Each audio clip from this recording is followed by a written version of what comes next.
बिस्मिल्लाहिर्रहमानिर्रहीम अस्सलाम वालेकुम। Welcome to my channel cook with RPCY। I hope सब खैरियत से होंगे। अल्लाह पाक मेरे और आपके रिज़्क़ में इजाफ़ा फरमाए। ये सुबह सुबह का टाइम है। नमाज से फ़ारिग होने के बाद जो है मैंने अपना व्लॉग स्टार्ट किया है और बच्चे अभी सो रहे हैं, बस बच्चों को उठाना है और उसके बाद जो है हम जो है नाश्ते की प्रिपरेशन करेंगे। यहाँ पे मैंने पहले अपनी मॉर्निंग टी बनाई और उसको पिया। उसके बाद जो है वो मैं आपके साथ शेयर करती हूँ। और इस वक्त देखें थोड़ा थोड़ा अंधेरा हो रहा है क्योंकि मौसम जो है वो चेंज हो रहा है, सर्दियाँ आने वाली हैं। तो अब मौसम जो है काफ़ी ठंड होने लगी है सुबह के टाइम। काफ़ी तो नहीं, बस इतनी होती है कि वो लगती है कि हाँ ठंड स्टार्ट होने वाली है सुबह में। और यहाँ पे जो है हल्का हल्का जो है वो रोशनी आना स्टार्ट हो रही है। यहाँ पे मैंने अपनी चाय जो है वो पीती हूँ नमाज़ पढ़ने के बाद, और कुछ बिस्किट्स या कुछ बाक़ी खानी जो मैं पसंद करती हूँ वो इसके साथ मैं इंजॉय करती हूँ। और अकेले बैठ के थोड़ा सा जो है सिप लेके आराम से मज़े से चाय पीने के बाद बच्चों को स्कूल भेजना। यहाँ पे मैंने लंच की तैयारी स्टार्ट की है। यहाँ पे मैंने आधा किलो पालक को अच्छे से धो लिया है और इसको गर्म पानी में 3 से 4 मिनट के लिए इसको बॉईल कर लिया है। इससे जो है पालक के जो है कलर जो है वो ख़राब नहीं होता। और इसको मैंने ठंडे पानी में स्ट्रेन करके डाल दिया था इसमें। ये देखें इस तरीके से मैंने इसको ठंडे पानी में डालने से पालक का जो कलर है वो ख़राब नहीं होता।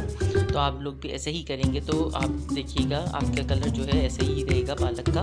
और इसके बाद जो है मैंने इसको ब्लेंडर में डाल दिया और इसमें मैंने अदरक और इसमें हरी मिर्च और इसमें लहसुन के 4 से 5 जवे लेके उसको ग्राइंड कर लिया। यहाँ पे मैंने अलग कढ़ाई में ऑयल लिया, ज़ीरा और प्याज को जो है मैंने हल्का सा शैलो फ्राई कर लिया। प्याज को जो है वो ब्राउन नहीं करना है, उससे जो है कलर पे फ़र्क पड़ता है और टेस्ट भी अच्छा नहीं होता है।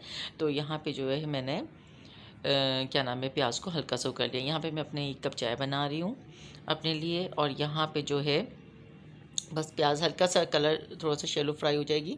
इसमें जो मैंने पालक टमाटर डाला, 2 मीडियम साइज़ के, बल्कि मीडियम से भी छोटे टमाटर मैंने ले लिए। यहाँ पे मैंने जो पनीर है वो मेरा फ्रोज़न था तो मैंने इसको पीस चौकोर स्क्वायर शेप में काटने के बाद गर्म पानी में थोड़ी देर के लिए काट के रख दिए थे। इससे जो है पनीर जो है सॉफ्ट हो जाता है।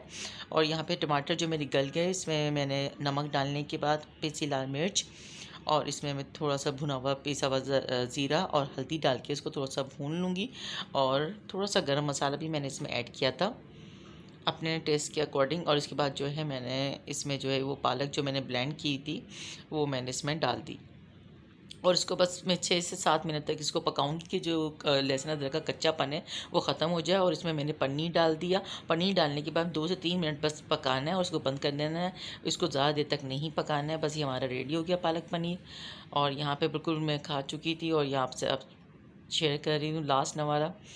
यहाँ पे जो मैंने आपके साथ वीडियो शेयर करनी थी, अनबॉक्सिंग की थी मैंने X9 टीवी बॉक्स की। तो ये हमने मंगा लिया। हमारा जो LED है सिंपल वो अब स्मार्ट टीवी बन गया है। और इससे ये होगा कि सब जो है हम सब एक साथ मिलकर जो है अब देखा करेंगे। और पता यहाँ पे होगा कि भाई बच्चे जो हैं वो क्या देख रहे हैं, किस तरीके से देख रहे हैं और कितना टाइमिंग है। तो हम सब चीज़ों को अब जो है अपनी नज़रों के सामने रखेंगे। और ये भी एक अच्छी चीज़ है कि आप सब मिलकर एक साथ बैठ के जो है एक चीज़ देख लें और मोबाइल से जो है वो आप दूर जाए। होप आपको मेरी वीडियो पसंद आए तो ज़रूर कमेंट लाइक एंड शेयर कीजिएगा। और हम ये जब ये लगा लेंगे तो इंशाल्लाह आपके साथ शेयर करेंगे। ओके, अल्लाह हाफ़िज़।